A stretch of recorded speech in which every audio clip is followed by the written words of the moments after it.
semana pasada hemos estado varias semanas hablando sobre la fe de Dios y sobre qué se fundamenta la fe, que es en la verdad. Hemos hablado de diferentes tipos de verdades. Amén. Vaya a los mensajes que están en YouTube y también en Facebook para que si se le olvidó algo, pues se ponga en contexto. Y nosotros hablamos la semana pasada de la segunda parte del versículo de Gálatas 2:20. Gálatas 2:20 dice: crucificado estoy junto a Jesús, y ya no vivo yo, mas vive Cristo en mí. Y lo que ahora vivo en mi carne, lo vivo en la fe del Hijo de Dios. Trabajamos lo que es el ya no vivo yo, y entendimos que ya no vivo yo porque estamos crucificados con Cristo. Amén. Así que la vida vieja, lo bueno y lo malo de la vida antigua ha sido crucificado y eliminado. Y la semana pasada comenzamos a hablar sobre la segunda parte del texto: Cristo vive en mí. Esta es la gloria del Evangelio. Cristo vive en mí. ¿Lo puede declarar ahí con fe y seguridad? ¿Lo cree? Cristo vive en mí. Y dice en Romanos 8:38, ubíquese ahí solo para refrescar la memoria.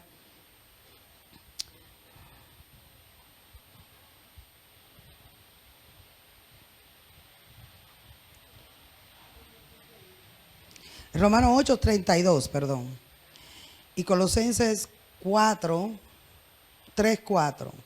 Romanos 8:32. Dice la Escritura: el que no escatimó, hablando del Padre, ni a su propio Hijo, sino que lo entregó por nosotros, por todos nosotros, ¿cómo no nos dará también con Él todas las cosas? El énfasis aquí es que Dios no escatimó a su propio Hijo ni a su propio Hijo, sino que nos dio a su Hijo. El Padre nos dio a su Hijo. Y con Él nos dio ¿cuántas cosas? Todas las cosas. Y ya vimos qué tipos de cosas. Qué tipo de cosas, que son las riquezas inescrutables de su gracia. Y que son riquezas espirituales. Amén. En Colosenses capítulo 3, verso 4. Esto es la conciencia que debemos de tener. Amén. Colosenses capítulo 3, el verso 4 dice una gran verdad que cada día más se nos va a revelar. Nosotros la sabemos, pero se nos va a alumbrar. Porque mientras más esta verdad se nos alumbra y más dependemos de ella, más victoria obtendremos en el nombre del Señor sobre la carne y sobre el mundo. Dice el verso 4 de Colosenses 3.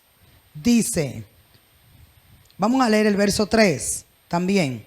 Porque habéis muerto. ¿Está en el 3? Porque habéis muerto y vuestra vida está escondida con Cristo en Dios. Cuando Cristo, vuestra vida, se manifieste, entonces vosotros también seréis manifestados con Él en gloria. Amén. Pero fíjese que tanto en Gálatas 2:20 habla primero de la muerte. Y aquí en Colosenses también, el verso 3, nos pone en perspectiva para que podamos creer lo que dice el verso 4. Tenemos que aceptar la verdad del verso 3. Porque habéis muerto y vuestra vida está escondida con Cristo en Dios. Y cuando Cristo, vuestra vida, se manifieste, entonces vosotros también seréis manifestados con Él. ¿Qué debemos de destacar de estos versos? Primero, estamos muertos. ¿Estás conmigo? Esta es la verdad que debe de ser revelada a todo hijo de Dios, porque es la base de nuestra santificación. Estamos muertos. Aquí no dice van a morir porque pasan mucho proceso. No. Aquí dice que esto es una realidad. Aquí dice están muertos. Amén. Los procesos son para trabajar y transformar nuestra alma y llevarlo a dependencia de Dios. Pero la realidad es que nuestra fe está fundamentada en esta verdad. Recuerde que la fe no es un sentimiento, no es una declaración positiva, sino que la fe está basada en los mandamientos, en las verdades de Dios. Cuando Dios quiso darle fe al hombre, le dio una palabra, le dio un mandamiento para que esa fe tuviera sustancia, tuviera una base, para que esa fe la pudiera expresar en obediencia. Alguien que tiene fe se le va a necesitar más que declarar una buena palabra. Dios lo va a hacer, Dios está conmigo. No. Alguien que tiene fe, aunque no diga muchas palabras positivas, como espera no debemos de hablar negativamente tampoco, ¿verdad? Pero es mucho más que hablar positivo, porque la gente te dice que estoy en victoria, Cristo está conmigo, y después mañana lunes se siente que no son hijos de Dios, que están solos, que están abandonados, y como dice la pastora, ¿verdad? Como de su experiencia, ella misma acaba de decir que nació en un hogar cristiano, ¿verdad? O sea, nació siendo sus padres cristianos, no que nació siendo cristiana, nadie nace siendo cristiano, ¿verdad? Pero toda la vida la pasó, pero tenía sus luchas, tenía sus batallas. Amén. Tenía sus miedos, sus temores, hasta que Cristo se entronó en su corazón y aún no ha hecho todo lo que era de hacer en ella. Pero ya ha vencido. Amén. Ha vencido a la ansiedad, y esto es parte de la victoria. Entonces, vernos muertos, creer esta verdad, porque habéis muerto, es la base, reitero, de nuestra santificación. ¿Por qué? Porque fuera de esta verdad somos vulnerables a todo. Somos carnes, somos débiles, podemos caer. O sea, nosotros no lo ensayamos, nosotros mismos nos autoaconsejamos negativamente cuando queremos hacer algo malo para justificarlo. No vamos y decimos, no, yo estoy muerto, eso no puede enseñorearse de mí, esto no me va a vencer. No, ¿sabe lo que pasa? ¿Sabe lo que hace la carne? La carne se excusa, la carne se justifica. Lo que pasa es que yo soy débil, lo que pasa es que yo estoy en un cuerpo de carne, estamos en este mundo. Entonces, pero la Biblia dice que ese yo ha sido crucificado. Amén. Entonces, ¿vamos a cometer errores? Claro, pero es no justificarnos, porque entonces nunca la muerte de Cristo va a operar en nosotros, dando muerte de manera subjetiva en nuestro interior a lo que no le agrada a Él. Amén. Primero tenemos que creer esto como una verdad, como un hecho que ya pasó. Estamos muertos. Amén. Dile que está a tu lado, recuérdalo siempre. Para que cuando quiera, ¿verdad? Cuando la carne quiere expresarse, cuando venga todo eso que no es de Dios, no es al otro que usted le va a decir, diga, mira, yo no te voy a dar un puño porque yo estoy muerto. No, no es así, no. Es a usted mismo internamente. Yo estoy crucificado con Cristo. ¿A quién es que usted le va a dar ese consejo? A nosotros mismos, a nosotros mismos. Estamos crucificados. Diga, estoy muerto. Eso es lo que dice Dios, eso es lo que dice la palabra, esa es la verdad de Cristo. Con Cristo estamos juntamente crucificados. Y dice, aquí lo afirma el verso 3 de Colosenses 3, porque habéis muerto. Y el verso 4 dice, cuando Cristo vuestra vida. Y este fue el énfasis que hicimos. Diga conmigo, Cristo es mi vida. Y vimos que Cristo como nuestra vida va a tener su expresión. Y una de las cosas hermosas que vimos es que Cristo en nosotros, todo lo que es Cristo, lo es en nosotros. Amén. Que Cristo es el poder de Dios. Así cerramos la semana pasada en 1 Corintios. Vaya allá, amén. 1 Corintios 1:30 y 1:24. Vamos a refrescar la memoria. 1 Corintios.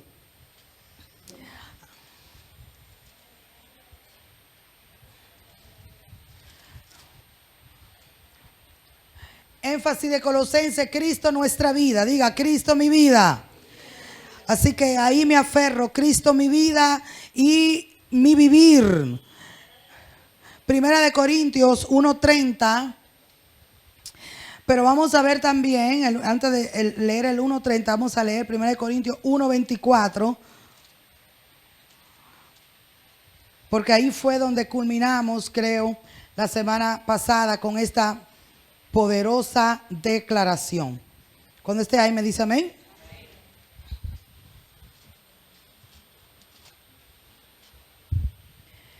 Dice el verso 24. ¿Lo tienen?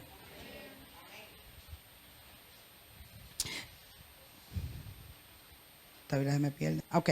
Más para los llamados, así judíos como griegos, Cristo, poder de Dios y sabiduría de Dios. ¿Qué es Cristo? Otra vez, ¿qué es Cristo?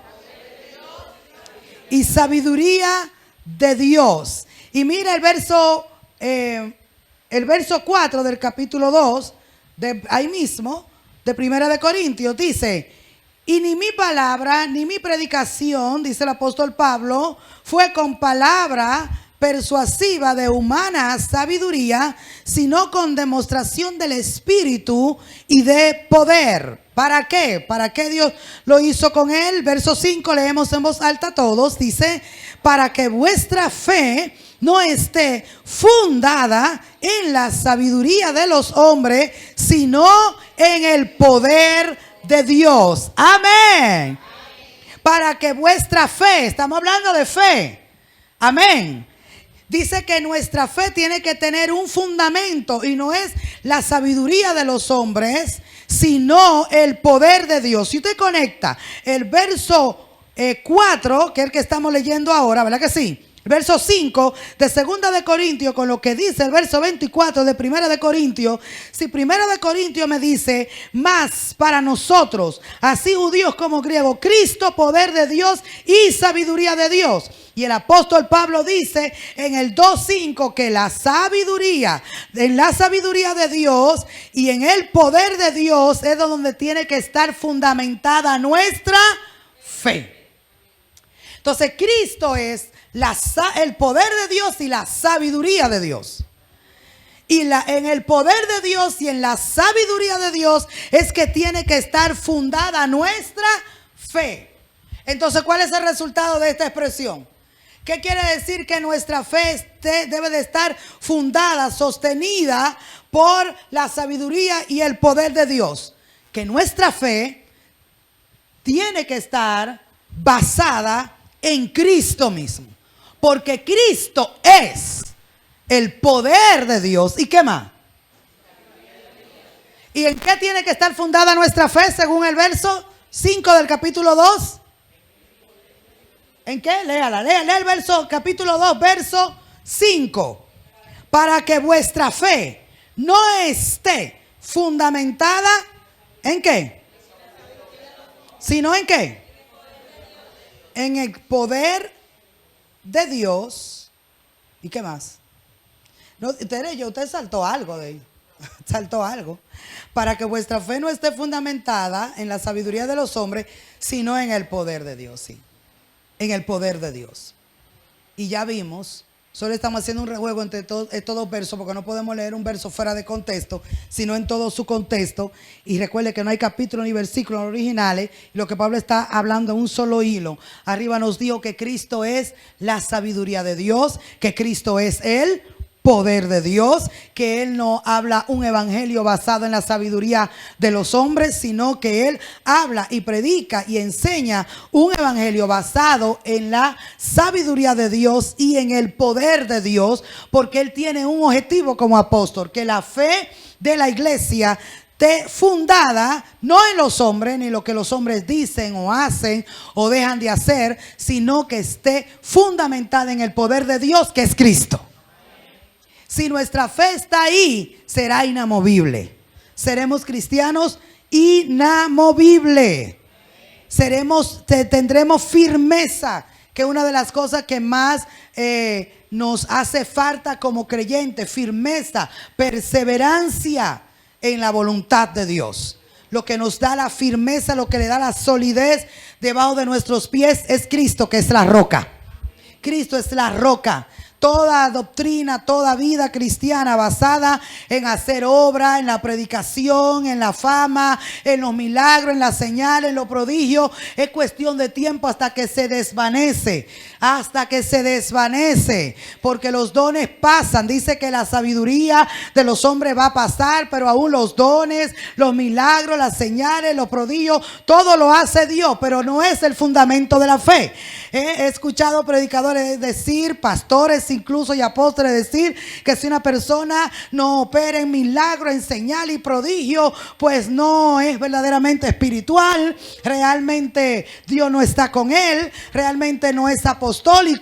¿Por qué? Porque tiene que fluir ahí. Pero Jesucristo nos enseñó que los judíos piden señales, dijo el mismo apóstol Pablo, y que los griegos piden conocimiento, pero que Dios le plació salvarnos por la locura del evangelio. Así que hay personas que si no hay señales, si no hay milagros, Dios no está ahí.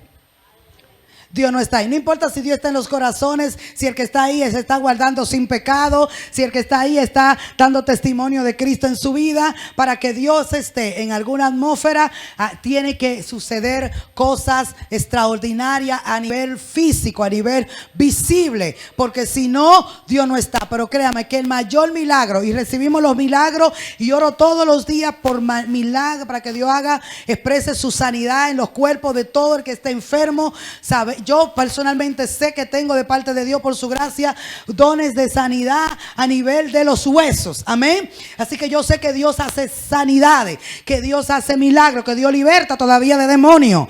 Pero lo que estoy diciendo es que la fe del creyente no está fundamentada en los dones, ni en los milagros de los hombres, ni en la sabiduría de los hombres. Nuestra fe está fundamentada, dice, en el poder de Dios, que es Cristo. Y aprendimos que la palabra poder significa habilidad, potencia interna para poder hacer algo. Así que cuando nosotros creemos que el poder de Dios es Cristo y no el poder de Dios algo exterior, que yo soplo y 50 se caen, que yo hago alguna cosa extraordinaria o vivo como un querubín en la tierra.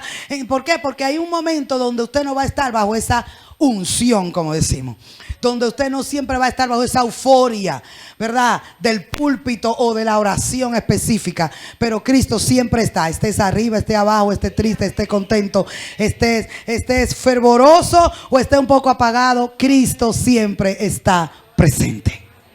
¿Me doy a entender en esta mañana? Diga: Cristo, el fundamento de nuestra fe.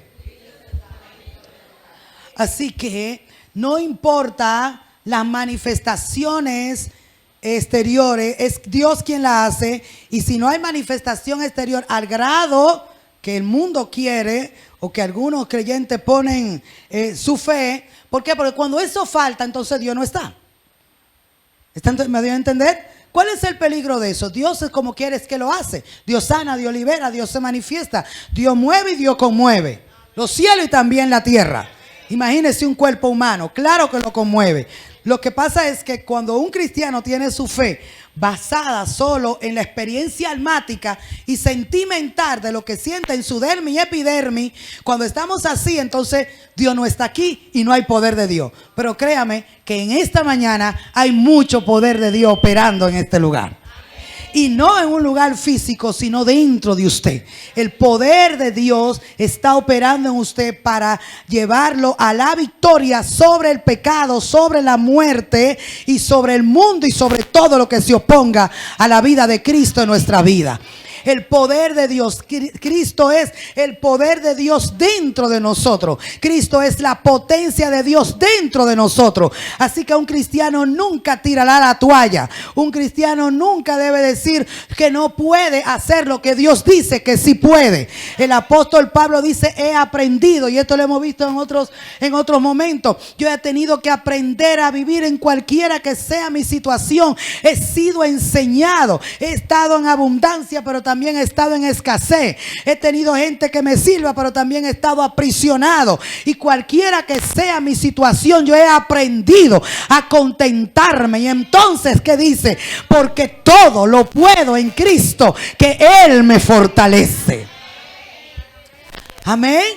Entonces, ¿por qué? Porque solamente vemos el texto, todo lo puede en Cristo que Él me fortalece, como para hacernos superhombres y supermujeres, que no sintamos nada y que no nos pase nada malo. No, Pablo dijo, dijo en Corintios, he sido dejado 3 veces como muerto, he sido azotado, perseguido por los de adentro, por los de afuera, me han bajado por canasta para que no lo mataran. En una ocasión lo bajaron por el muro de una ciudad, ha sido apedreado, ha estado en ayuno, en desvelo, en medio de huracanes, en un mar violento, pero dice todo él lo pudo superar por causa de que Cristo estaba en él. Entonces diga conmigo, todo lo podemos superar. Cristo está en nosotros. Diga, Él es el poder de Dios dentro de mí. Es cierto que a veces se nos va la fuerza, pero la fuerza del alma pueden irse, pero la fuerza de tu espíritu nunca menguará, porque tu fuerza interior es Cristo.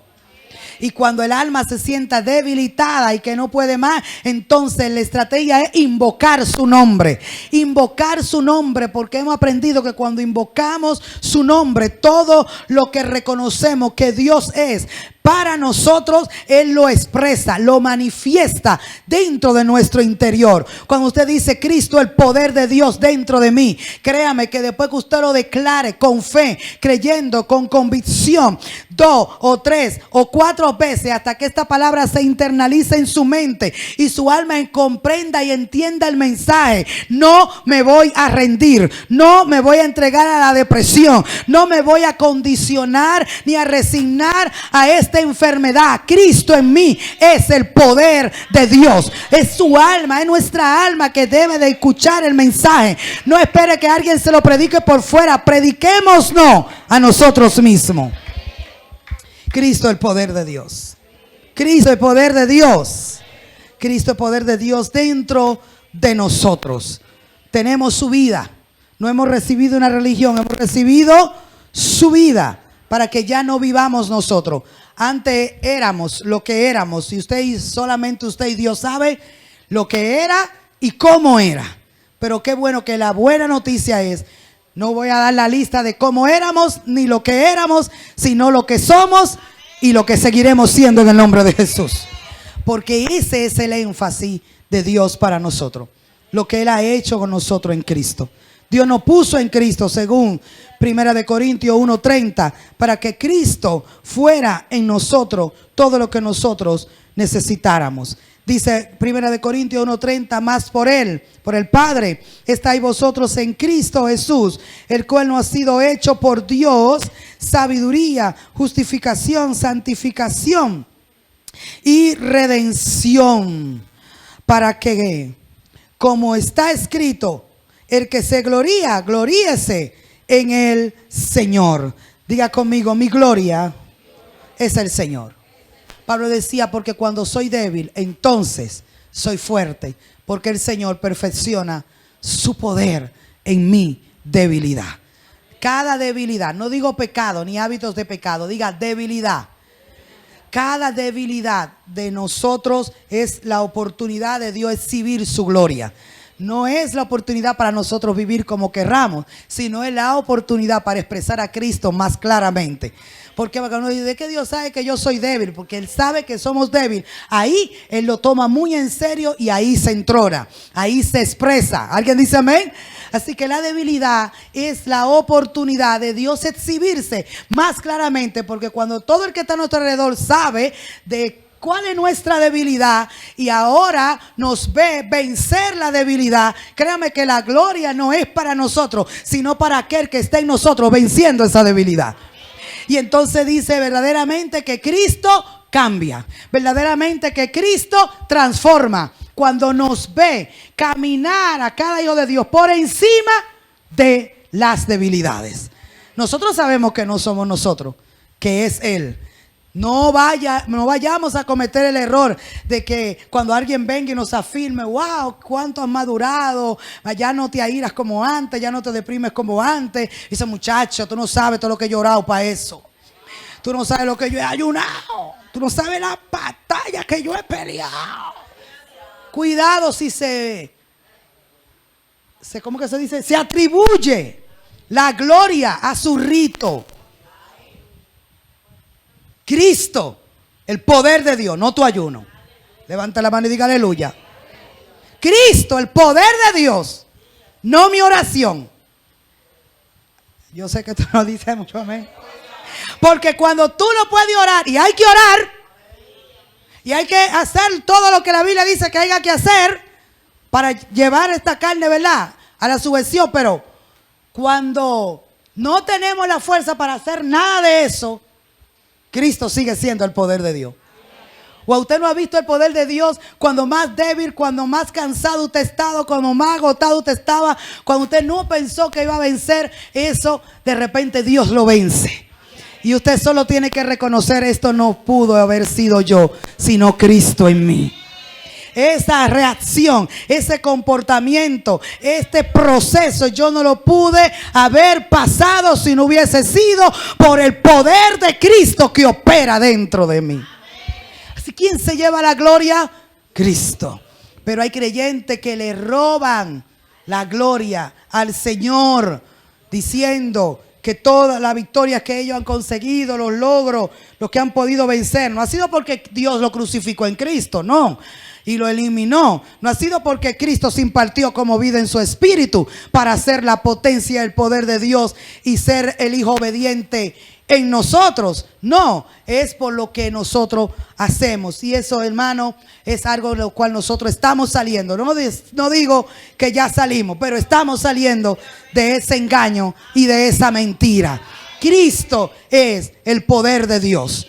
Todo lo demás es recompensa adicional. Son pequeños detalles, pequeños adornos lo que hacemos. Amén. Para mandarle una señal a nuestra alma de que debe de obedecer a Dios, de que debe de tener una actitud, de que debe responder. Alma mía adora, alma mía alaba, alma mía confiesa, alma mía invoca, porque el alma tiene que ser traída al gobierno del Espíritu. Pero en el Espíritu todo ha sido hecho en Cristo, por Cristo. Amén. Esto es poderoso para nosotros porque esto nos va a dar paz, de lo que Dios nos hablaba en el cántico y a través de la pastora Nancy. Diga paz. Paz, porque y esta paz está impregnada de confianza, porque la paz es confianza y dependencia de Dios. Hay gente que aún las cosas que son espirituales las turba y por eso pierden la paz, aún con las cosas espirituales. ¿Me doy a entender? Con lo que es la misma oración, el mismo ayuno, el mismo servicio, el mismo hacer, el evangelizar, el hacer cosas, al no ponerlo a hacer en algún momento específico. Amén. No digo un hábito, no un mal hábito, hermano. No quiero que se vaya por la tangente. Le estoy hablando a su espíritu. Amén. A uno poderlo hacer en algún momento determinado, entonces pierden la paz. Nada puede hacernos a nosotros perder la paz, porque nuestra paz no está en un hecho o en algo que hago. Nuestra paz está en una persona a quien conozco. Amén. Y esa persona está impartida dentro de mí. Amén. Es que puedo ver que hay personas que quieren hacer y quieren hacer. Entonces cuando la carne no le da o el alma falla porque falla, ¿verdad?, en esos proyectos espirituales grandes, ¿verdad? Y nosotros venimos de tiempos donde uno se metía 7 días con el Señor, así uno decía, ¿verdad? No sé los otros días dónde era que estábamos metidos, pero esos 7 estábamos con el Señor.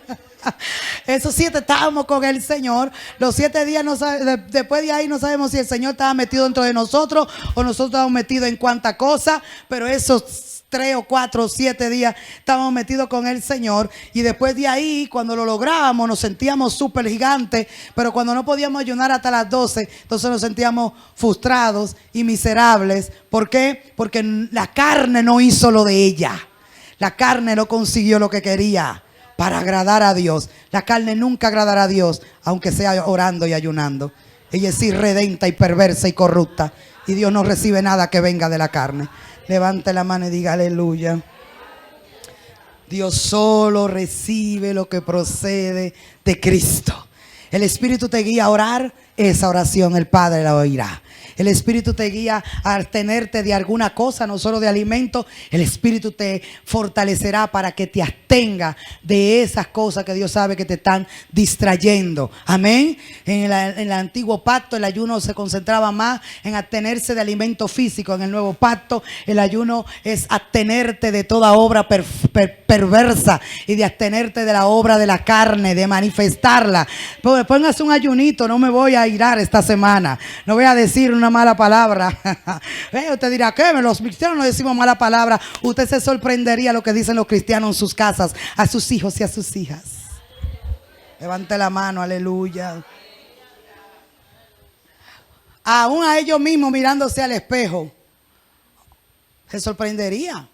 Si Dios descubriera, digo, pero yo estoy como ridícula, y nos maldecimos. Nos maldecimos. Yo sé que usted nunca ha hecho eso, solamente yo.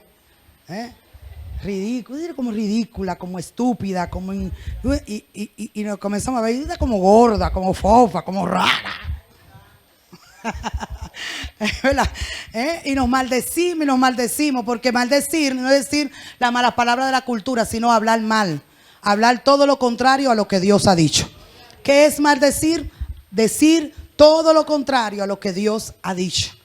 Decir una mentira, eso es maldecir. Cuando digo no una mentira obvia, sino si Dios no dice eso de nosotros y Dios habló en Cristo, recuerda que estamos hablando de eso. Dios habló y nos habló en Cristo y nos ha dado un mensaje en Cristo. Cristo es el mensaje. Tenemos que decodificar qué fue lo que Dios nos dijo a través de Cristo. Y si lo que yo estoy diciendo de mí misma o de mi hermano no es conforme a lo que Dios habló, entonces estoy hablando en la carne. Me estoy automaldiciendo. Y eso debe de parar de manera intencional y consciente por la obra de Cristo en nosotros. ¿Alguien dice amén? Dígame amén si me comprende. Dile que está a tu lado, habla bien. Bendice. Eso es hablar bien. O bendecir. Eso es bendecir. Hablar bien. Dios nos ha bendecido. ¿Lo cree? Dios ha hablado bien y ha hablado el bien sobre ti. Dios no te ha maldecido. Dios habló bien sobre ti. Dice que hemos sido bendecidos con toda bendición espiritual en los lugares celestiales en Cristo. Dios habló bien en Cristo, nos dio un buen mensaje en Cristo y nos sigue hablando vida y hablando bien a través de Él. Amén. Así que Cristo para nosotros es la sabiduría de Dios. Amén. El poder de Dios. Una cosa que queremos destacar es que lo que somos en Cristo y lo que Cristo es para nosotros, según Efesios capítulo 1, verso 22, dice que Cristo es nuestra cabeza.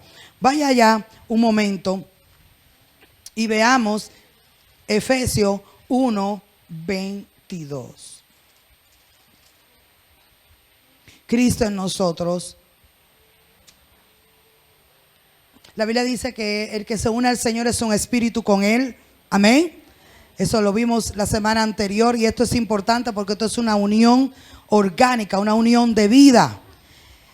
Como vamos a ver que es la unión entre el cuerpo y la cabeza. No es una unión mecánica, es una unión de vida.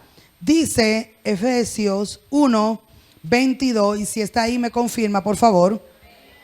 Dice la Escritura: y sometió todas las cosas bajo sus pies, y lo dio por cabeza sobre todas las cosas a la iglesia, la cual es su cuerpo, la plenitud de aquel que todo lo llena en todo.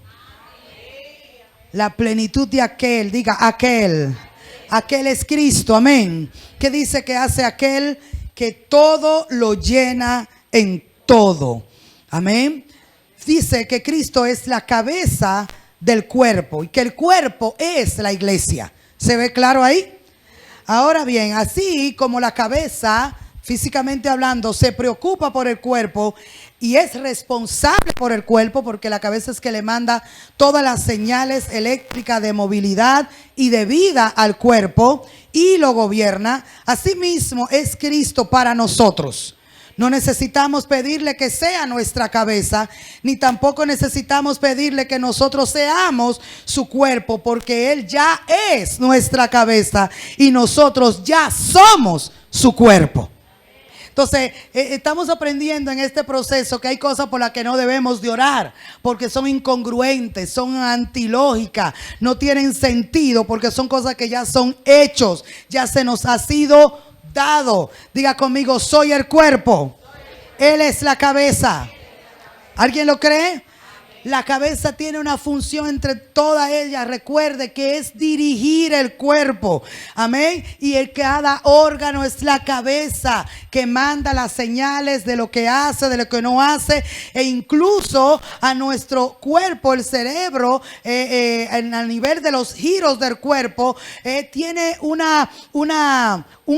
emite un conocimiento a nuestro giro, a nuestras coyunturas, de tal manera que cada coyuntura sabe hasta dónde puede girar. Y le mandan, no, hasta ahí es que tú llegas, porque nosotros no somos como un relojín, ¿verdad? Nosotros no damos la vuelta así como un muñeco de cuerda, ¿verdad que no? Hay un punto donde usted gira y ahí el cerebro dice, hasta ahí llega. El cerebro le pone el límite a las funcionalidades del cuerpo. Amén. Lo hace que funcione a su máxima capacidad, para lo cual fue creado. Pero cuando el cuerpo está excediendo su límite, la cabeza le manda la señal, hasta ahí llega. No puede doblarte la mano de tal manera que la vayas a romper. El dolor es una señal de que hasta ahí llegas. ¿Estás conmigo? El dolor es una señal física emitida por el cerebro. Es una buena señal, porque hay personas que sufren de un síndrome, no recuerdo el nombre, que no sienten dolor y se queman y se cortan y se desangran, y el cuerpo, el cerebro no manda la alerta al cuerpo de que algo está mal. ¿Por qué? Porque no sienten dolor. Así que aún el dolor debemos dar gloria a Dios por él, porque es una señal de alerta de que debemos de parar y coger otro rumbo y hacer cambios. Eso es físicamente, pero también emocionalmente. Amén. Entonces, cuando hay dolor, cuando hay desasosiego, como hablamos, cuando hay todas estas cosas que se quieren manifestar, depresión, lo estamos sintiendo, son realidades. Es una señal de nuestra alma que nos dice, hay que pararse, ver dónde está el problema, hay que resolverlo, hay que sanar, hay que hacer cambios. Porque si sigues doblándote, le dice el cerebro a la columna, si tú te sigues doblando, ya te dolió la primera vez, pero si vuelve y te dobla, te va a doler aún más. Y usted ve que cada vez que usted violenta el límite del cuerpo, el dolor se incrementa. ¿Está conmigo? Entonces, por eso es también un misterio de nosotros poder vernos como cuerpo, porque el cuerpo no pone límite. No pone límite. Es en el cuerpo, es en la iglesia del Señor, donde el Señor nos habla y nos dice lo que Él quiere y lo que Él le desagrada. Lo que es permitido y lo que no es permitido. Amén. Lo que no nos es permitido nos produce dolor. ¿Pero a quién? Al yo, a la carne. Pero ese dolor dice que es bueno siempre y cuando sea para arrepentimiento. Si usted hizo algo incorrecto delante de Dios y siguió como si nada está pasando y no sintió dolor y no sintió tristeza y no fue a arrepentirse, entonces eso significa que hay gangrena en una parte del alma, que algo está podrido allí. Está conmigo. Ay. Tiene que haber una señal. Amén. Porque el cerebro te va a mandar una señal. Es el gobierno de la cabeza sobre el cuerpo. Amén. Algo está mal. No lo vemos. Dije, no, lo que pasa es que el hermano es así. No. Lo que pasa es que, no, hermano, vamos a atender la señal de la cabeza. Amén. Los impulsos de la cabeza, que es Cristo. Él nos va a dar libertad operativa y nos va a hacer funcional. Pero también nos va a poner límites. Oigamos la voz de Dios cuando Él esté poniendo límites. Amén. Él es nuestra cabeza. Se oye fácil, pero es poderoso. Él es nuestra cabeza. Él habla, Él nos manda. Una cosa más terrible para la cultura latinoamericana a nivel general, el ser mandado. Sentimos que cuando alguien nos manda, como que nos está violentando, nos está maltratando, pero el órgano, ningún órgano se siente ofendido porque la cabeza le diga: siéntese, hermano, que está cansado, los pies, usted no puede caminar más, siéntese. La cabeza te dice: tienes que sentarte. ¿Qué pasa cuando dice: no, lo que pasa es que yo tengo que hacer para acá, para acá? Termina con un mareo, termina con un despapeo, termina internado. Y el cuerpo dice: te dije que te sentara. ¿Está entendiendo?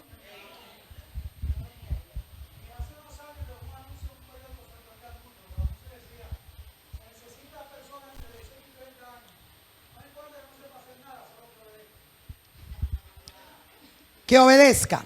No importa que no sepa hacer nada, solo que obedezca. ¿Por qué? Que aprenda a recibir las señales, las coordenadas. Amén. Si los pilotos no recibieran o no obedecían las coordenadas, hubieran lo que hay aquí en la tierra. ¿Usted sabía que los aviones es el transporte más seguro? Son pocos los accidentes que suceden porque los pilotos son más obedientes a las coordenadas. Aquí no, en la tierra, la gente, el semáforo dice rojo y ellos dicen: me voy, que no viene nadie. ¿Me doy a entender? Y de repente, ¡pa!, allá se encuentran. ¿Por qué? Porque en la tierra, en el transporte terrestre, la gente obvia las señales, las coordenadas, las leyes, las normas. Pero el violar una en los aires trae un desastre, no solamente para el que la viola, sino trae grandes consecuencias para todo un grupo de personas. ¿Me doy a entender? Así mismo nosotros, así mismo nuestros órganos, nosotros como cuerpo, debemos de recibir y de hacer caso a las señales. Y esto que nos sirva hoy de lado y lado, a nivel físico y también a nivel espiritual. Amén. Debemos hacer caso a las señales de nuestra cabeza. Pero tenemos también que descansar en el gobierno de la cabeza, porque ella sabe cómo dirige. Ella sabe lo que le conviene al cuerpo. Ella sabe cuál es el límite, pero también sabe cuál es el potencial de ese cuerpo. Amén. Así que Dios nunca nos va a pedir nada para el cual no nos haya ya preparado, empoderado, y darnos la gracia. Amén. El Señor sabe cuando nos pide algo, cuando nos demanda algo. Esto a nivel personal, a nivel de nuestra vida, a nivel de trato con los demás, a nivel ministerial. Dios nunca, le dice la Escritura, que Él no vamos a ser tentados más allá de lo que nosotros podamos resistir. Amén. Que el Señor sabe la capacidad. Lo que apelo hoy por el Espíritu es que nosotros podamos ver al Señor realmente como nuestra cabeza. Y que no lo veamos como si fuera una cabeza de muñeca. No, es una cabeza que usted la rompe y la tira por ahí, se queda con el cuerpo y le pone la mariquita. No, así no, Él no es esa cabeza que usted puede vincularse. El día que se desvincula la cabeza, ese día se descarrió, se murió, se perdió. Cristo es nuestra cabeza eternamente. Y una cabeza viva y eficaz nunca está como adorno. Una cabeza como adorno, una persona loca y demente. ¿Cómo el resultado de un cuerpo, de una cabeza infuncional? Cristo no es infuncional, Cristo es funcional. Pero solamente imagínense que una persona tenga la cabeza, pero su mente, su cerebro no funcione como debería. Es una persona que cae, que uno le evalúa y psiquiátricamente es una persona demente, infuncional mentalmente. No, ese cuerpo es inoperante. Entonces, si hay un cuerpo inoperante es porque no está bajo la cabeza correcta. Ay, no, yo me voy de aquí. La iglesia es el cuerpo y Cristo es la cabeza. Y siempre que Cristo sea nuestra cabeza, tendremos operatividad, funcionalidad, eficacia en nuestra vida y en lo que hagamos. a la medida de Dios, al ritmo de Dios, pero lo tenemos que ver, hermano. No nos conformemos a la mediocridad, no nos conformemos a la carnalidad, no justifiquemos nuestra falta de madurez. Si nosotros, y es como el discipulado que estamos dando donde Nancy, si algo está mal en nuestra vida, nuestra cabeza que está mal, somos nosotros que no hemos movido de la cobertura correcta. Somos nosotros que hemos hecho que la cabeza nuestra no sea Cristo, sino el jefe, sino el marido, sino el tío, sino el dinero, sino el trabajo, sino nosotros mismos, nuestro ego, nuestra opinión, nuestro argumento. ¿Alguien me está entendiendo? Nosotros debemos de hacer por la fe que esto que la Biblia dice que es una realidad, Cristo la cabeza de la iglesia y nosotros somos el cuerpo, Cristo es la cabeza y nosotros somos la iglesia, que eso sea una realidad operativa real. Que debe de ser simplemente algo que ahí lo leo en la Biblia, qué bonito, qué romántico, qué lindo que Pablo lo dijo. Pero la iglesia debe de experimentarlo, debemos de procurar en el Espíritu, por la fe, por la obediencia a la fe, el que Cristo sea nuestra cabeza. Cristo no es una cabeza de muñeca, lo reitero. Nosotros no podemos estar siendo como esas películas de terror que andan sin cabeza. ¿Qué significa andar sin cabeza? Sin dirección, sin propósito, sin destino. Dios dice aquello, pero irrelevante lo que Dios diga, lo que la Biblia diga, lo que Cristo diga, lo que el Espíritu incluso me diga, no lo obvio. ¿Por qué? Porque yo tengo mi propia cabeza. Hay cristianos que dicen, Dios nos dio una cabeza para que nosotros pensemos y tomemos decisiones. Es cierto, pero esa cabeza tiene que estar bajo el gobierno de la cabeza, bajo el gobierno del Espíritu de Cristo. Por eso Él nos dio su mente, para que entonces esta mente natural, carnal, humana, se rinda a la verdad de Dios. Dígame un amén ahí. Claro que nos dio una cabeza y un cerebro y operativo. ¿Qué debe hacer el Señor con todo eso que nos dio? Que el pecado y en Adán se dañó. Él lo está reformateando, lo está transformando. En el Espíritu hemos sido hechos, pero nuestra mente está siendo renovada. Está siendo nuestra mente renovada, para que ahora la mente que tengo ya no sea una mente vieja, sino la mente nueva, la mente de Cristo. Amén. Y entonces así podré tomar decisiones que den gloria a Dios, y no solamente cosas que nos convengan humanamente, sino que sirvan para el cumplimiento del propósito eterno. Diga conmigo, Cristo mi cabeza. ¿Él lo va a hacer o ya es? ¿Nosotros seremos su cuerpo o ya somos? Es una cabeza loca de mente que no sabe lo que piensa ni lo que hace y que deja que el cuerpo haga lo que quiera. No. Y el que vive así, ¿qué expresa? Que no está bajo la autoridad de Cristo. El que vive así sin rumbo, sin límite, sin control, sin gobierno. Cristiano que no expresa gobierno de Cristo, gobierno de la vida. No dice que Cristo es una cabeza incorrecta, dice que Él está bajo la cabeza inadecuada, bajo la autoridad inadecuada, en el Espíritu. No estoy hablando nada que tenga que ver con natural, ni conmigo, ni con iglesia, ni con cobertura de nadie. Estoy hablando de Cristo como cabeza. Cristo como cabeza. Porque Él es la que quiere operar en nosotros, en nuestro diario vivir. Cuando no está el pastor, cuando no está la pastora, cuando no está el mentor, ahí está Cristo como cabeza. ¿Me dice amén? Y Él nunca va a dejarle dirigir. Hay un momento donde usted no va a poder conectarse, hay un momento donde usted no va a poder hablar, hay un momento además que usted ni quiere hablar, pero Cristo te quiere hablar. Y con Cristo sí puedes hablar. Y con Él puedes recibir una orden directa del cielo, a tu espíritu. ¿Alguien dice amén? Esto requiere fe. Diga conmigo, fe. Por un lado ya nosotros nos hemos rendido a Él, pero por otro lado Cristo es nuestra cabeza que tiene el lugar apropiado en nosotros y es responsable por nosotros, rigiéndonos a todos nosotros. Ese es el origen o el fin de la cabeza: gobernar, dirigir, regir, mandar, y que nosotros podamos ser operativos. Otra cosa que es Cristo para nosotros, diga conmigo, Él es la vid. Vaya conmigo rápidamente a Juan capítulo 15, verso 1 y 4. Cristo es nuestra vid y nosotros somos los pámpanos. Juan 15, el verso 1 y luego vamos al verso 4. Cuando esté ahí me confirman. Juan 15:1 dice: yo soy la vid verdadera y mi Padre es el labrador. ¿Quién es la vid? Cristo.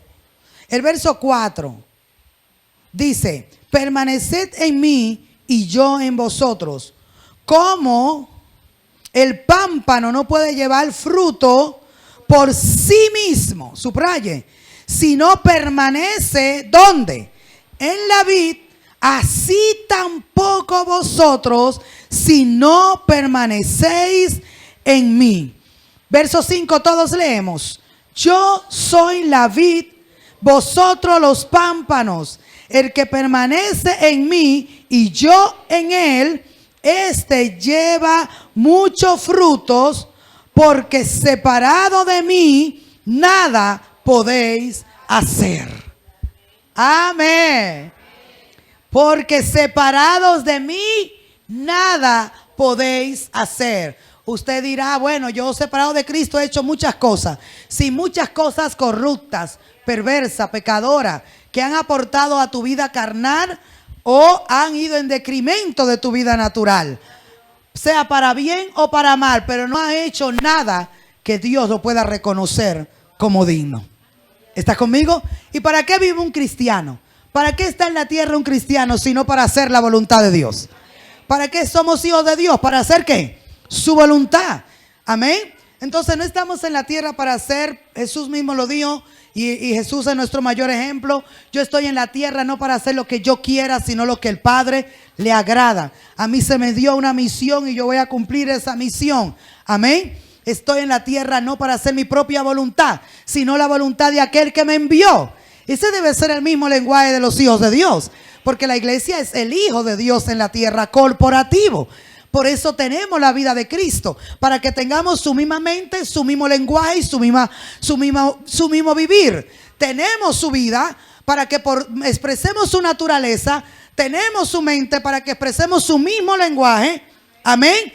Y su mismo vivir. No es algo, una declaración religiosa, mística. Cristo está en mí, simplemente para que me digan cristiano. Cristo está en mí. Cuando digo Cristo está en mí, es una verdad poderosa, porque estoy reconociendo que estoy muerto al pecado y que ahora tengo una nueva vida, que he sido regenerado, que tengo el Espíritu Santo dentro de mí. Amén. Y que ahora he sido unido a Dios, unido a Cristo en vida. En vida. Esta Biblia con este púlpito no están unidos en vida. Son de diferente material. No hay una vida que los una, porque son inanimados, son elementos que no son orgánicos. Pero un árbol está unido a su rama por las raíces y por medio del alimento de la savia que viene desde la raíz, pasa por los tallos, y es un asunto de vida, de fluir de vida. Amén. Entonces dice Cristo: yo soy la vid, o sea, yo soy el árbol.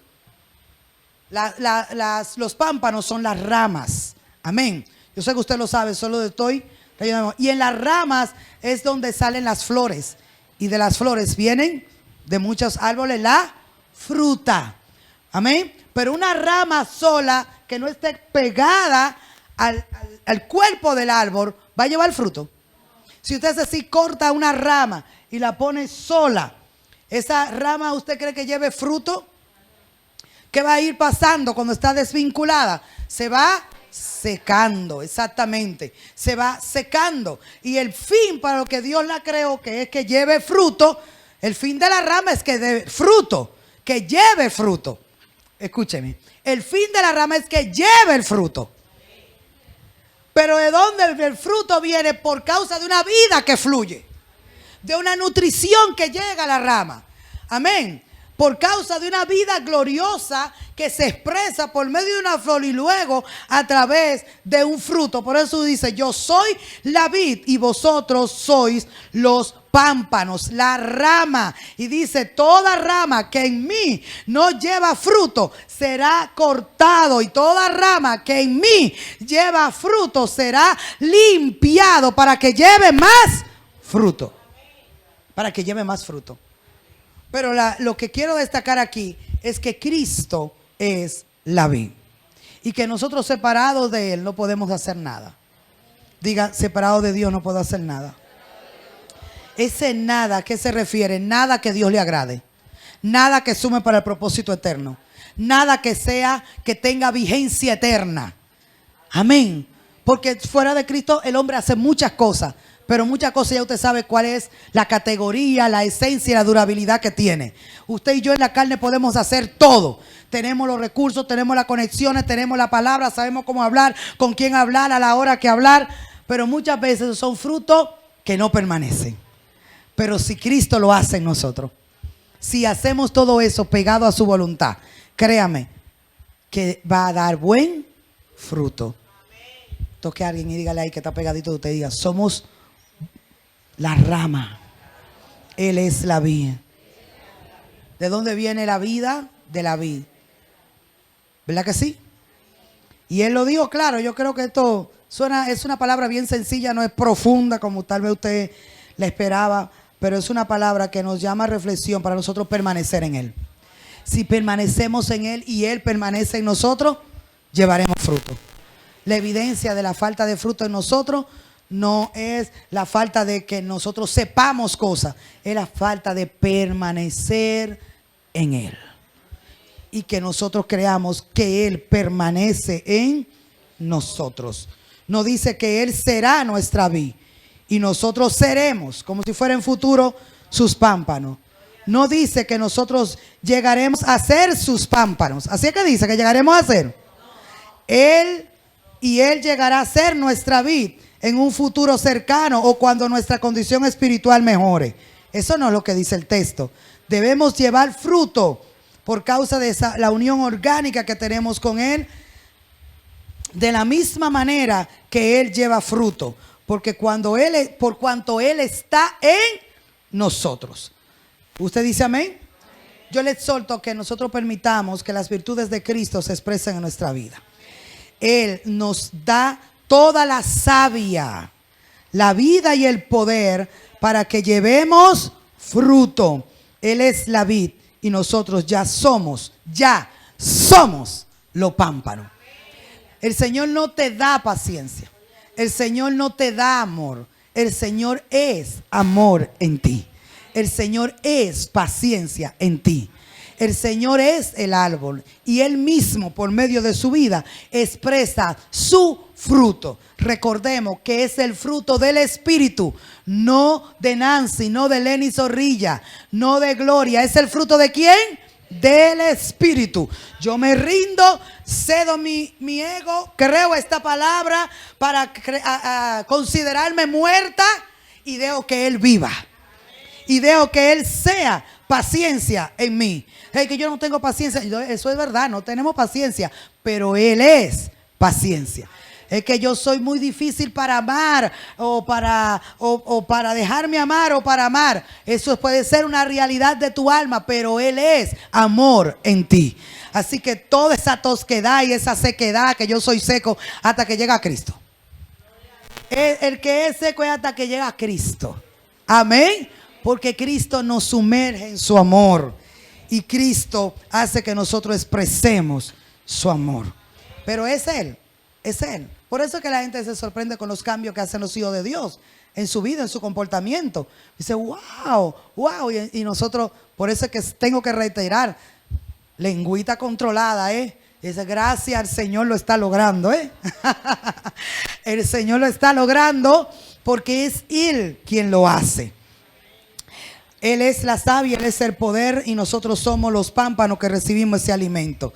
Él nos suministra su vida, diga vida, nos suministra su santidad, nos suministra su perfección y todo lo que Él es. La pregunta es, ¿creemos esto? ¿Creemos que Él es nuestra vid y nosotros sus pámpanos?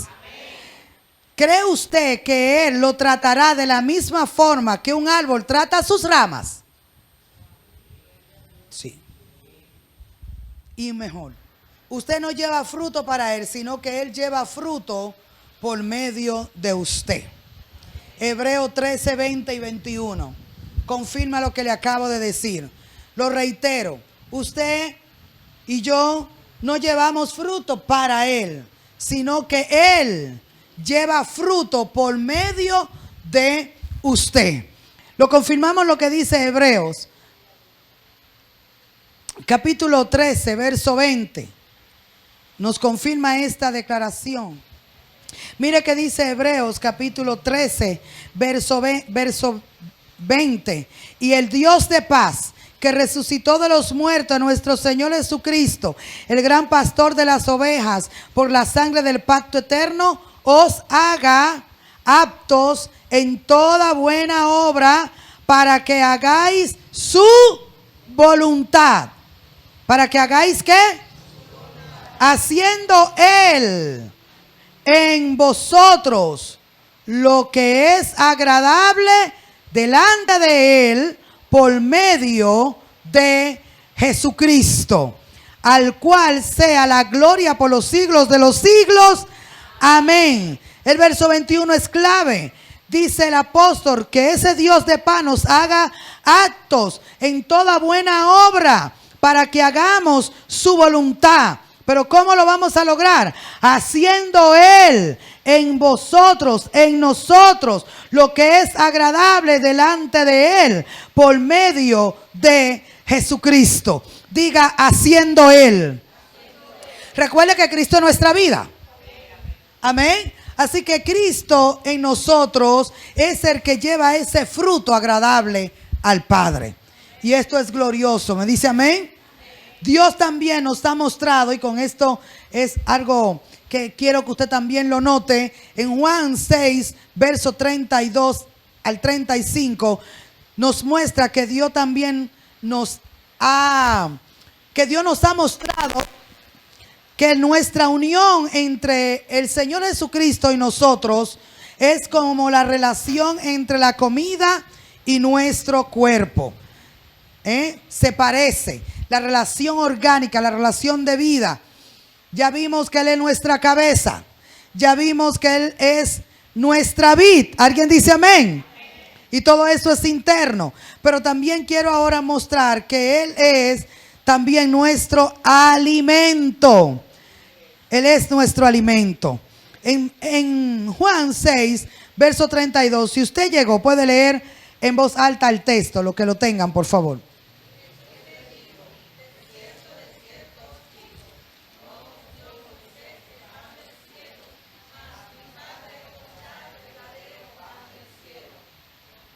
Ajá, ¿hasta dónde? ¿Hasta el 35?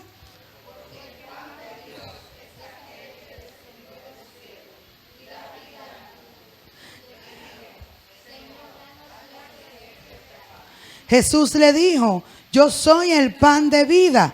El que a mí viene nunca tendrá hambre, y el que en mí cree no tendrá sed jamás.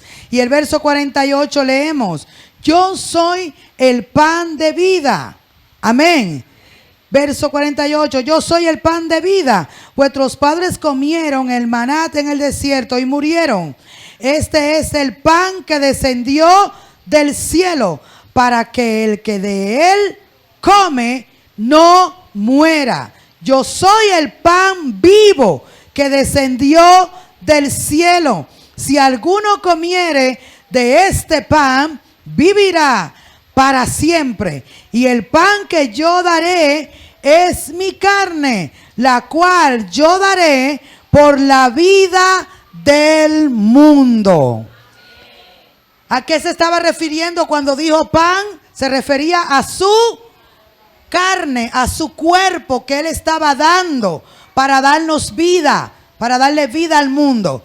Recuerde que Cristo derramó su sangre y su sangre nos redime, pero su muerte en su cuerpo es que nos libera del viejo hombre. Amén. Así que cuando Cristo murió en su cuerpo de carne, Él dice, yo la entrego para que el mundo pueda tener vida. Porque en ese cuerpo de carne fue que Él crucificó lo viejo. Amén. En ese cuerpo de carne fue que Él anuló la vieja creación y el viejo hombre. Y cuando Él murió, al pecado murió de una vez y para siempre. Y entonces en esa muerte del cuerpo de Cristo, donde está nuestra victoria del pecado y del mundo. Porque reitero, cuando Cristo murió en su cuerpo, el pecado murió. Y Pablo dice en Romanos 6 que el que muere ha sido justificado del pecado. Y por eso es que nosotros hemos sido justificados por Cristo, porque Él murió en su cuerpo natural, en su cuerpo de carne, murió, lo entregó como una ofrenda. ¿Con qué fin? Para darnos vida. Así que Cristo es nuestra comida. Cuando nosotros comemos de Cristo, no es solamente, ¿verdad? Antes pensamos nada más que cuando practicamos el simbolismo de la Santa Cena comíamos a Cristo. Pero comer a Cristo en el Espíritu es asimilar su verdad. Amén. Tomar su verdad, la verdad que está en Jesús, la verdad de su muerte, como una verdad que me gobierna. Yo la ingiero en mi espíritu, la metabolizo, la creo y me aferro. ¿Cuál es el énfasis que hemos estado hablando toda esta semana? Que debemos de aferrarnos. Estamos muertos. ¿Cristo murió en su carne? Pues sí murió. En mi fe en eso, debo de creer eso. Y cuando yo lo creo, estoy comiendo esta verdad. Y esta verdad va a ser vida en mí.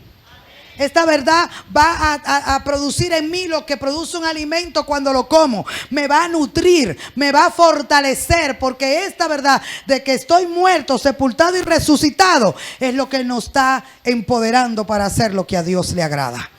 Cristo es mi verdadera comida. Diga conmigo, Él lo sacia todo. Cristo es el pan de vida. Y hablábamos el jueves también, donde Nancy, de que cuando la gente tiene hambre, el alma siempre tiene hambre. El alma siempre quiere más y más. Dice la Biblia que el alma es como el Seol, no se sacia de tener. Usted tiene 10 y quiere 20, usted tiene 20 y quiere 30. Hay hombres que tienen 1, quieren 2, quieren 3, quieren 4 y mujeres también. Usted tiene unos zapatos pero quiere 15 zapatos más. Y el alma es así, insaciable, no se sacia. Usted tiene gente que lo ama, que lo aprecia, pero usted quiere más. Entonces cuando el alma tiene hambre, es una señal de que Cristo no lo llena todo en todo. Cristo no es el todo. Diga conmigo, alma hambrienta. Nosotros incluso cantamos con mucha espiritualidad. Tengo hambre de ti, tengo hambre de ti. Créame que eso es contrario al nuevo pacto. Me voy de aquí. Un alma hambrienta es un alma que no ha sido saciada. Y un alma hambrienta que Cristo no ha saciado y que Cristo para esa alma no lo es todo, entonces va a buscar satisfacerse con cualquier cosa. Con fama, con dinero, con ropa, con trabajo, con hombre, con mujer, con cualquier cosa. Porque es un alma, ¿cómo? Hambrienta. Diga, alma hambrienta. Un alma hambrienta, un alma sedienta, quiere reconocimiento, quiere nombre, quiere fama, quiere que la gente sepa que ellos no son poca cosa, que ellos son lo que son. ¿Por qué? Porque el alma está hambrienta de reconocimiento, el alma está hambrienta de ser exhibida. El alma quiere hacerse conocer, hacerse notar. El alma quiere aplauso. Diga, alma hambrienta. Y créame que en el evangelio tenemos muchos predicadores muertos de hambre. Muerto de hambre, se le nota ese ego, se le nota esa hambre de like. Y cuando usted sube una foto no le da like. Ay, tuviste la foto y no me diste el like. Levanta la mano y diga aleluya. Una hambre de que lo vean, de que lo reconozcan, de que lo aplaudan. Se pusieron serios, ya voy a terminar. Diga conmigo, alma sedienta. Es un alma que no ha sido saciada. Y un alma que no ha sido saciada es porque no ha conocido a Cristo como su pan. Cristo nuestro pan. Cristo nuestro pan. Entonces pasemos, por lo menos aunque sea por fe, pero es que la fe no puedo seguir diciendo con fe, porque cuando yo le digo a la gente, cuando usted escucha esa expresión por fe, es que no es verdad. Tiene como la impresión religiosa de que yo digo, hágalo por fe. Bueno, no es verdad, pero hágalo. como para aparentar, pero cuando yo le digo, cuando dentro del lenguaje del nuevo pacto, digo, créalo por fe, o hágalo por fe, o confiéselo por fe, es porque es una realidad. Porque es que la sustancia de la fe es la realidad, la verdad de Cristo. No sé si usted, si se familiarizan conmigo en este sentido, se identifican conmigo en este sentido, que cuando tú le dices a alguien, hágalo por fe, es como decirle, bueno, tú no estás creyendo, pero a algo. ¿Me doy a entender? Yo lo hago por fe. Dios no me está mandando, pero yo lo hago por fe. No, usted lo está haciendo en independencia, en rebeldía, en arrogancia. Porque si lo hago por fe, porque Dios me mandó. Porque lo que va a sostener lo que hago es su palabra. Porque lo que le da sustancia a la fe, para yo no caminar en un lodo cenagoso y me ahogue y después esté gritando, es que Dios va a sustentar. Dios endosa lo que digo, lo que creo, lo que hago. Su verdad le endosa. Fe no es imaginación loca. Fe no es una declaración positiva. Tengo que reiterarlo. Fe está fundamentada en la verdad de Cristo. Si es fe, Dios lo dijo. Si es fe, Cristo lo hizo. Si es fe, Dios me envía. Yo no sé si usted me está comprendiendo. No es fe, que yo lo hago por fe. ¿Qué significa eso? Que un cristiano evangélico me diga, yo lo hago por fe, me meto en una deuda que no puedo pagar, pero por fe Dios me va a dar los cuartos. Pero usted trabaja para pagar eso. Eso no es fe, eso es irresponsabilidad, charlatanería. Me quedé ahí, me quedé. Está bien, ya. Andrés no está aquí, ¿no? Andrés me hace así. Diga conmigo, fe. La fe tiene que tener una sustancia. ¿Cuál es la sustancia? La verdad de Dios. Si Dios no lo dijo, si Cristo no lo dijo, no es fe. Es imaginación loca, irresponsable, carnal, humana. Yo me voy a casar con este hombre por fe. Me maltrata, me bochorna, me mira mal, no me hace caso, pero me caso por fe. Prepárese para tremendo palo de fe que le van a dar en la realidad. Claro, porque eso son imaginaciones. Déjalo, voy a terminar ya. Diga conmigo, imaginaciones. ¿La fe de nosotros está fundada en imaginaciones? ¿En qué? En Cristo. ¿Y Cristo es qué? La verdad. Si no lo dice Dios, si no lo dice Cristo, si no está estipulado en la vida, en la persona de Jesús y en el nuevo pacto, no es fe. No es fe si Dios no lo está dirigiendo. No es fe, pero si Dios lo dirige es fe. Diga conmigo, el justo por la fe, ¿qué? Dígame. ¿Es una imaginación? No. ¿Por qué hay vida? Porque es la fe, lo que está estipulado en nuestra carta magna de fe es que dice que Cristo es nuestra vida. Amén. Y por eso que dice que el justo por su fe vivirá, porque Cristo es nuestra vida. Nuestra vida, nuestro alimento, nuestra agua que sacia nuestra sed y nuestro alimento que sacia nuestra hambre, ¿quién es? Entonces, en vez de declarar en esa fe vacía que tenemos hambre de Dios, declaremos que el Señor es nuestra saciedad. Declaremos como una verdad, no importa lo que usted sienta, declaremos que Él lo llena todo. Tú eres mi vida, tú eres mi todo. Usted está sintiendo el vacío de algo o de alguien, como quiera, mantenga la profesión de la fe. No es lo que usted siente, es lo que dice la fe. Diga, mantengamos la profesión de la fe. Profesión no es de trabajo, sino proferir. Proferiramos, ¿cómo se diría correctamente? Vamos a proferir las palabras de fe. Vamos a hablar, ¿qué? Fe. Y la fe está fundamentada en lo que Cristo es y ha hecho. Alguien diga un buen amén. Así como el alimento suple nuestras necesidades interiores del cuerpo, así como morimos cuando cortamos este suministro, así mismo es el Señor Jesús para nosotros. Y en resumen, quiero hacer un resumen de todo lo que he hablado en esta mañana, para los que se distrajeron en algún momento. Dios nos muestra en su palabra que estamos unidos a Él, al Señor Jesús. Él es nuestra cabeza, nuestra vid y nuestro alimento. No tenemos que pedirle a Dios que nos dé poder para vivir como Jesús vivió, porque Cristo en nosotros es el poder de Dios. Él ya nos dio a su Hijo, quien es responsable por nosotros, vive por nosotros y es el poder de vida a nosotros y en nosotros.